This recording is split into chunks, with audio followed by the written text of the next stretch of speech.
इस देश का ये कितना बड़ा दुर्भाग्य है कि हमारे मौजूदा गृह मंत्री अमित शाह वो अब तक के सबसे फेल्ड और नाकाम गृह मंत्री हैं। भारत में गृह मंत्री का काम देश की आंतरिक सुरक्षा को चुस्त दुरुस्त रखना है, कानून व्यवस्था को बरकरार रखना है और देश की सीमाओं को सुरक्षित रखना है। पर क्या इनमें से एक भी काम अमित शाह जी ठीक से कर पा रहे हैं? देश का एक महत्वपूर्ण राज्य मणिपुर 2.5 साल से जल रहा है। असलियत यह है कि मिजोरम और असम के बीच में खुले आम गोलियां चली। असलियत यह है कि दिल्ली में विभत्स दंगे हुए। असलियत यह है कि पहलगाम में दर्दनाक आतंकी हमला हुआ। यह अलग बात है कि इनके साहबजादे जो हैं वो पाकिस्तान से क्रिकेट खिलवा रहे हैं। और असलियत यह है कि अब लद्दाख जैसी शांत जगह में भी हिंसा की आग जल उठी है, भड़क रही है।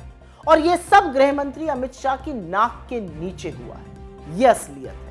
असलियत यह है ना इनके पास इनमें से किसी भी चीज की कोई खुफिया जानकारी पहले से होती है, ना रोकने की कोई तरकीब होती है और ना ही घटना के बाद ये कोई मजबूत फैसला ले पाते हैं। बस बड़ी बड़ी बातें कराना हो तो इनको सामने खड़ा कर दो। इनसे होना हमारा कुछ खास है नहीं। ये सिर्फ चुनावी रैलियां करना जानते हैं। ये ईडी, सीबीआई, इनकम टैक्स जैसी एजेंसीज को विपक्ष के खिलाफ लगा देते हैं, उनको डराने, धमकाने, आतंकित करने के लिए। विधायकों की खरीद फरोख्त कर नीलामी करके चुनी हुई सरकारें गिराना इनकी एक और बड़ी स्पेशलिटी है। पर इनकी गृह मंत्री के तौर पर जो विफलता है वो किसी से भी छुपी नहीं है और उसका खामियाजा हमारा देश उठा रहा है।